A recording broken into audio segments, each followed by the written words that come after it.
நம்முடைய முதலமைச்சர் கண்டுகொள்ளவில்லை என்பதுதான் சாரி சொல்லியிருக்கிறாங்க.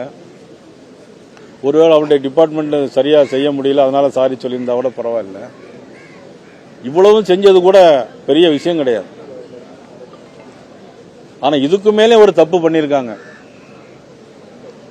இதுவரையில யாருக்கும் தெரியாது.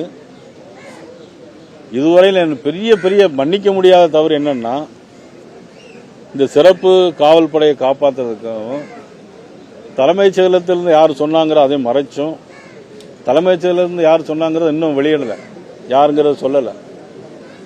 ஆனா இதை விட கொடுமையான விஷயம் என்னன்னா, ஒரு போஸ்ட்மார்டம் ரிப்போர்ட் கொடுத்திருக்காங்க இன்னைக்கு.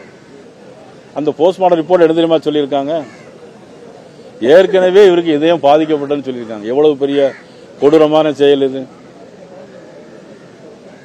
ஏற்கனவே இந்த அடிப்பட்ட காயங்கள்லாம் 2 நாளைக்கு முன்னாடியே அந்த காயம் இருக்கு அப்படின்னு சொல்லியிருக்காங்க போஸ்ட்மார்டம் ரிப்போர்ட்ல.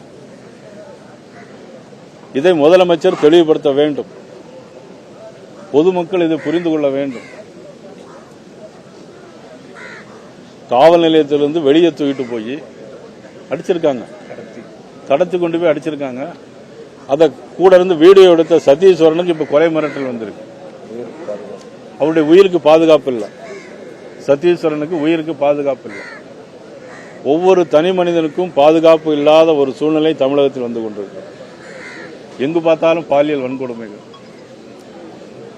7 வயது சிறுவன் இங்க பள்ளிக்கூடத்துக்கு போறா, இதே மாவட்டத்தில் சிங்கப்பனரியில். ஆனா பெற்றோர்களுக்கு தகவல் போது சாயங்காலம் சிறுவன் இறந்து விட்டான் அப்படின்னா உடல் காயங்கள்லாம் இருக்குது.